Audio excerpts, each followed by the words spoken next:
NT Rama Rao గారు. Speaker sir, please speaker sir, తమరితోని వినయపూర్వక విజ్ఞప్తి సార్.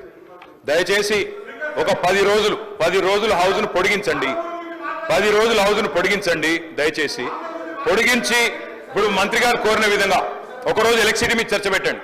మన మంత్రి గారు కోరిన విధంగా ఇరిగేషన్ మీద చర్చ పెట్టండి. మంత్రి గారు కోరిన విధంగా మిషన్ కాకతీయ మీద పెట్టండి, మిషన్ భగీరథ మీద పెట్టండి. దాంతో పాటు అధ్యక్ష నల్లగొండ జిల్లా అభివృద్ధి మీద కూడా ఒకరోజు ప్రత్యేకంగా చర్చ పెట్టండి అధ్యక్ష. కానీ ఈ రకంగా మధ్య మధ్యలో లేచి మళ్ళా డిస్టర్బ్ చేయడం కరెక్ట్ కాదు. రెండోది అధ్యక్ష, మంత్రి గారి వైఖరి ఎట్లుందంటే వెంకన్న వైఖరి, మా ఇంటికి వస్తే ఏం తెస్తావు, మీ ఇంటికి వస్తే ఏమి ఇస్తావు, అట్లున్నది ఆయన వైఖరి అధ్యక్ష. ఆయననేమో అడగదు అధ్యక్ష, ఆయన ఏమంటారు అధ్యక్ష, నాగార్జున సాగర్ కట్టింది ఎవరు, ఇది కట్టింది ఎవరు, అది కట్టింది ఎవరు, అది చెప్పొచ్చాడు. ఆయనేమో డబ్బా కొట్టుకోవచ్చాడు. కానీ సమైక్యాంధ్రలో అన్యాయం జరిగింది కాబట్టే మళ్ళీ 2014 మీరు మాట్లాడుండ్రు. అప్పుడు జరిగిన తప్పులు ఎత్తి చూపుతేనేమో ఇబ్బంది అవుతున్నది. కానీ అప్పుడు కట్టిన ప్రాజెక్టులకు మాత్రం డబ్బా కొట్టుకోవడం, డప్పు కొట్టుకోవడం మాత్రం ఆయన చేస్తారట. ఇంకొక మాట అధ్యక్ష, మంత్రి గారికి నేను కోరుతా ఉన్నా, దయచేసి మీరు హౌస్లో ఉన్నారు. పోయిన సెషన్లో విద్యుత్ శాఖ శ్వేతపత్రం ప్రచురించింది. విద్యుత్ శాఖ వైట్ పేపర్ మీద అధ్యక్ష మంత్రి గారు చెప్పిందానికి చెప్తున్నా అధ్యక్ష. అరే ఆయన తప్పుదో పట్టిస్తే ప్రజలను మంచిది కాదు అధ్యక్ష. 24 గంటల కరెంట్ ఇవ్వలేదు అని మాట్లాడిండు. ఇదే హౌస్ లో మీ డిప్యూటీ సీఎం చెప్పిండు, అది చెప్తున్నా వినండి, ఓపికగా వినండి. మీ డిప్యూటీ సీఎం గారు ప్రవేశపెట్టిన శ్వేతపత్రంలో నుంచే కోట్ చేస్తున్నా.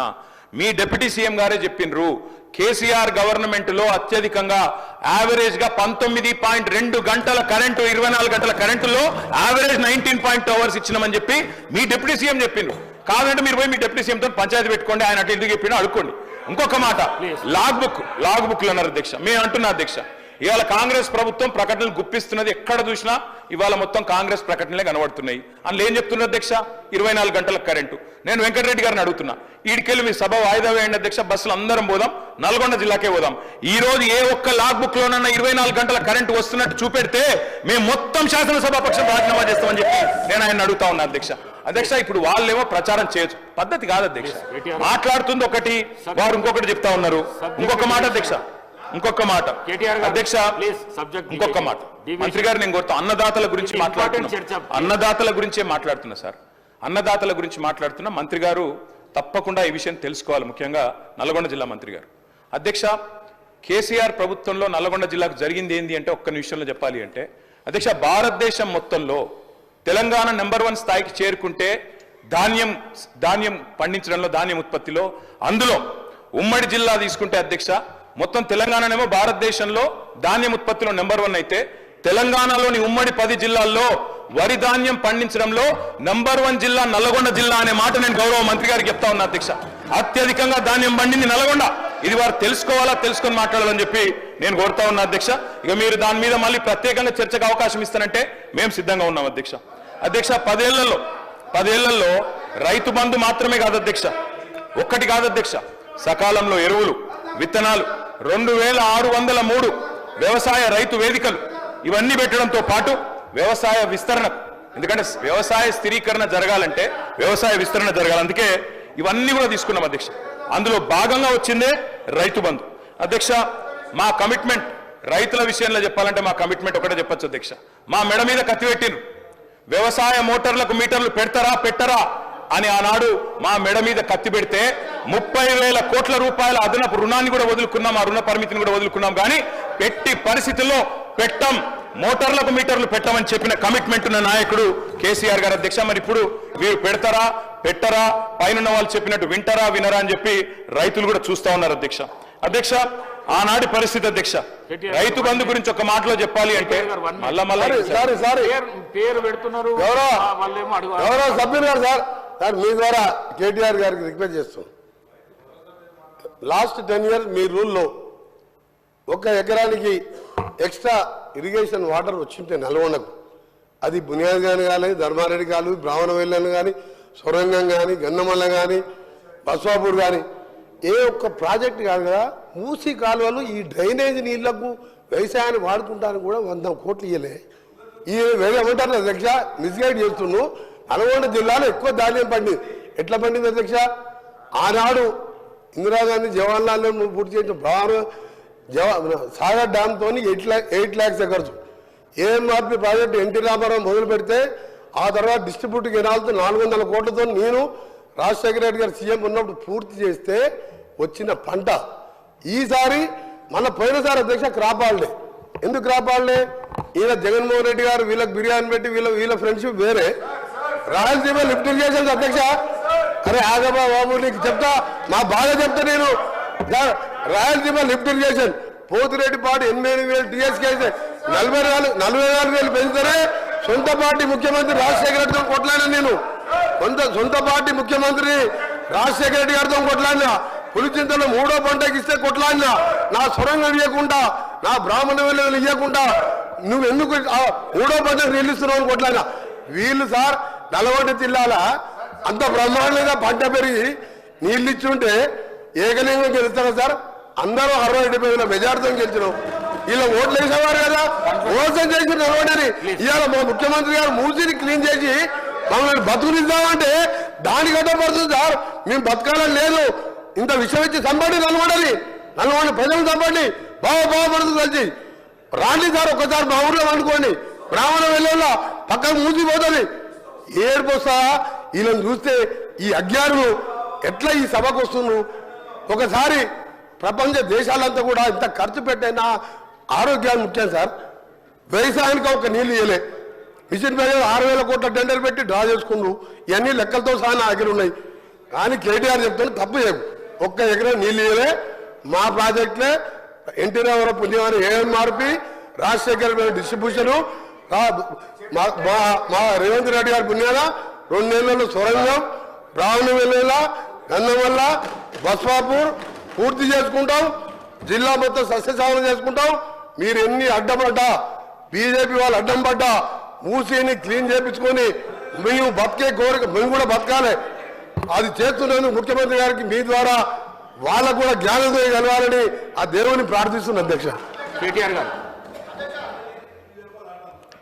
స్పీకర్ సార్ సబ్జెక్ట్ ఏంది ఆయన ఏం మాట్లాడుతుంది సార్ మీరు మమ్మల్ని కంట్రోల్ చేస్తే కాదు సార్ ఆయన నియంత్రించాలి మీరు పెట్టండి సార్ చర్చ పెట్టండి నల్లగొండ ఇరిగేషన్ మీరు చర్చ ఒక రోజు పెట్టండి మేము ఎన్ని లక్షల ఎకరాలకు నీళ్ళు ఇచ్చినప్పుడు హరీష్ రావు గారు చెప్పిండ్రు రేపు చర్చ పెడితే సావధానంగా మొత్తం చెప్తాం మంత్రి గారిని అడుగుతున్నాను నేను మీరు మాతో తుంగతుర్తికి పోదాం సూర్యాపేట పోదాం కోదాడ పోదాం గతంలో కాంగ్రెస్ ప్రభుత్వం లేనన్నా అక్కడ నీళ్ళు వచ్చినాయా 2 లక్షల ఎకరాలకు అదనంగా కేసీఆర్ గారు కాళేశ్వరం నీళ్ళు ఇచ్చిన మాట వాస్తవమా కాదా పోయి రుజువు చేస్తాం ఎందుకు అధ్యక్ష అంత బేసిజం ఆయనకి రెండో మాట నల్లగొండ జిల్లాలో అన్ని విలువ చేసిందే ఉంటాయి అధ్యక్ష నేను అడుగుతున్నా మరి ఆనాడు ఎందుకు అధ్యక్ష వరి ధాన్యం ఉత్పత్తిలో నల్లగొండ జిల్లా మొత్తం దేశంలోనే నెంబర్ 1 జిల్లా ఎందుకు కాలే అధ్యక్ష అన్ని విలువ చేసింటే అధ్యక్ష మంత్రి గారు దయచేసి మీ సబ్జెక్ట్ వచ్చినప్పుడు మాట్లాడు మీరు వద్దన్నారా మీరు ముఖ్యమంత్రి గారు నేను మాట్లాడలేకపోతే నేనేం చేస్తాను నాకు అర్థం కాదు అప్పుడప్పుడు నీ సబ్జెక్ట్ కూడా తీసుకోమని చెప్పు దయచేసి అధ్యక్ష నేను మాట్లాడుతుంది రైతు బంధు మీద అధ్యక్ష వారిని కంట్రోల్ చేయండి అధ్యక్ష ఏం పద్ధతి అధ్యక్ష ఆ రోజు రుణగ్రస్తులైన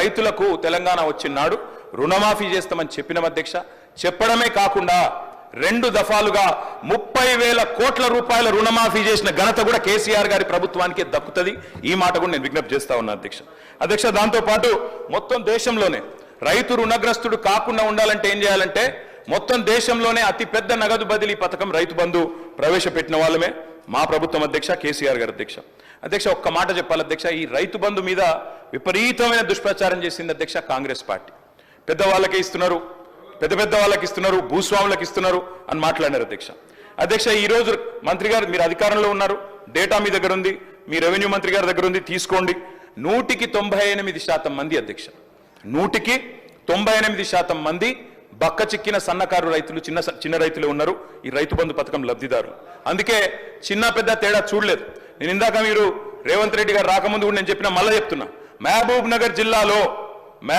జిల్లాలో 30-40 ఎకరాలున్న రైతులు కూడా రైతు కూలీలుగా మారిన పరిస్థితి అందుకే మేము పరిమితి పెట్టలేదు అట్లాంటి ఆలోచన చేయలేదు ఎగబెట్టాలన్న ఆలోచన చేయలేదు వ్యవసాయ రంగం గాడిన పడేదాకా వ్యవసాయం స్థిరీకరించబడేదాకా ఎన్ని కోటి ఆశలతోనైతే తెలంగాణ సాధించుకున్నారో తెలంగాణ రైతులు వాళ్ళ కళ్ళల్లో వెలుగు నిండేదాకా ఖచ్చితంగా రైతుల మీద కోతలు పెట్టకుండా రైతులకు పాబంది పెట్టకుండా మేము ఈ పథకాన్ని అమలు చేయాలని నిర్ణయం తీసుకున్నాం భవిష్యత్తులో కూడా అట్లే అమలు చేయాలని చెప్పి మేము ఖచ్చితంగా ప్రభుత్వాన్ని కోరుతా ఉన్నాం తప్పకుండా అదే రకంగా చేయాలని కోరుతా ఉన్నాం అధ్యక్ష అశోక్ గులాటి అరవింద్ సుబ్రహ్మణ్యం రఘురాం రాజన్ అభిజిత్ బెనర్జీ లాంటి నోబెల్ గ్రహీతలు అదేవిధంగా ఐక్యరాజ్య సమితి FAO వాళ్ళు కూడా ఫుడ్ అండ్ అగ్రికల్చర్ ఆర్గనైజేషన్ మంత్రి గారు వారు కూడా అభినందించిన పథకం రైతు బంధు రైతును ఆదుకోవడానికి, వ్యవసాయాన్ని కాపాడుకోవడానికి ఈ తరహా పథకమే మేలని చెప్పి ఆ ఆర్థికవేత్తలు చెబితే పశ్చిమ బెంగాల్ మన నుంచి ఆదర్శంగా తీసుకున్నది కృషి బంధు పెట్టింది. ఒడిశా మన నుంచి ఆదర్శంగా తీసుకొని కాలియా పథకం పెట్టింది. ఆఖరికి బీజేపీలు బయట చెప్పారు కానీ పీఎం కిసాన్ కూడా కాపీ కొట్టి పెట్టిన పథకమే అధ్యక్ష. రైతు బంధును కాపీ కొట్టి పీఎం కిసాన్ అని పెట్టుకున్నారు, కానల్లా కట్టింగ్లు పెట్టింది అధ్యక్ష. ఇప్పుడే మంత్రి గారు చెప్పారు అధ్యక్ష, 11 సీజన్లు 11 కాలాల పాటు 73,000 కోట్ల రూపాయలు రైతు ఖాతాల్లో జమ చేసిన ప్రభుత్వం కేసీఆర్ ప్రభుత్వం. ఆకలి కేకల నేలను అన్నపూర్ణగా మార్చింది బీఆర్ఎస్ ప్రభుత్వం. రైతు విలువ పెరిగింది, రైతు భూముల విలువ పెరిగింది, సాగు సంబరం అయింది. రైతు రంది మార్చిన గేమ్ చేంజర్ రైతు బంధు. అదేవిధంగా అధ్యక్ష, ఒక్క మాటలో చెప్పాలంటే ఏం జరిగింది అంటే 2014లో ఆనాడు కేవలం, ఇది నా లెక్క కాదు అధ్యక్ష, ఆర్బీఐ లెక్క, 2013-14లో ఆనాడు 34,30,000 ఎకరాల్లో సాగైతుంటే ఆనాటి ప్రొడక్షన్ 106,86,000 టన్నులు. ఇది ఆర్బీఐ లెక్క అధ్యక్ష. అధ్యక్ష, అక్కడి నుంచి మేము దిగిపోయే నాటికి చూస్తే 34 లక్షల ఎకరాల్లో సాగవుతున్న తెలంగాణ పంటలు అల్టిమేట్ గా 59.89 లక్షలకు చేర్చినాం అధ్యక్ష. అదే మాదిరిగా భారతదేశంలోనే అగ్రగామిగా పంజాబ్ను, హర్యానాను దాటి ధాన్యం ఉత్పత్తిలో నెంబర్ 1 గా చేసిన ఘనత కూడా ఖచ్చితంగా కేసీఆర్ ప్రభుత్వానికి దక్కుతుంది అనే మాట కూడా నేను విజ్ఞప్తి చేస్తా ఉన్నా అధ్యక్ష. అధ్యక్ష, ఆహార పంటల ఉత్పత్తి 71 లక్షల టన్నుల నుంచి 2 కోట్ల టన్నులకు పెరిగింది, 185% అభివృద్ధి అధ్యక్ష. అధ్యక్ష, పంటల సాగు నాడు 2 పంటలు కలిపి 1,31,00,000 ఎకరాలు ఈ రోజు 2,29,00,000 ఎకరాలకు చేరుకున్నదంటే 10 ఏళ్ల కాలంలో ఇది పురోగతి కాదా? ఇది ప్రోగ్రెస్ కాదా? వ్యవసాయ విస్తీర్ణం జరగలేదా? వ్యవసాయ స్థిరీకరణ జరగలేదా? దీని వెనుక ఉన్న ప్రేరణ, దీని వెనుక ఉన్న బ్యాక్ బోన్ రైతు బంధు కాదా? అందుకే మేము అంటున్నాం అధ్యక్ష, నీరు పల్ల మెరుగు నిజం దేవుడు ఎరుగంటారు, కానీ సంకల్ప బలం ఉంటే పల్లానికి పోయే నీటిని కూడా పైకి తీసుకొచ్చే ప్రయత్నం చేసినాం అధ్యక్ష. ప్రపంచంలోనే అతిపెద్ద లిఫ్ట్ ఇరిగేషన్ ప్రాజెక్ట్ కాళేశ్వరం అధ్యక్ష. అదేవిధంగా పాలమూరు రంగారెడ్డి ఎత్తిపోతల పథకం తప్పకుండా చెప్పాలి అధ్యక్ష. అధ్యక్ష, కాళేశ్వరం అంటే తెలుగునోళ్ళు ఏమో మాట్లాడతారు అధ్యక్ష, తెలుగునోళ్ళు మాట్లాడతారు అధ్యక్ష కాళేశ్వరం గురించి. కాళేశ్వరం అంటే ఒక బ్యారేజ్ కాదు, కాళేశ్వరం అంటే 3 బ్యారేజీలు, 15 రిజర్వాయర్లు, 19 సబ్ స్టేషన్లు, 21 పంప్ హౌజులు, 203 కిలోమీటర్ల సొరంగ మార్గం, 1531 కిలోమీటర్ల గ్రావిటీ కెనాల్, 98 కిలోమీటర్ల ప్రెజర్ మెయిన్స్, 141 టీఎంసీల స్టోరేజ్ కెపాసిటీ, 530 మీటర్లకు నీళ్లు ఎత్తిపోసే బృహత్ పథకం కాళేశ్వరం మల్టీపర్పస్ ప్రాజెక్ట్ కాళేశ్వరం. తెలుగునోళ్ళు మాట్లాడతారు అధ్యక్ష, ఏదేదో మాట్లాడతారు, వాస్తవాలు ఇట్లా ఉన్నాయి అధ్యక్ష.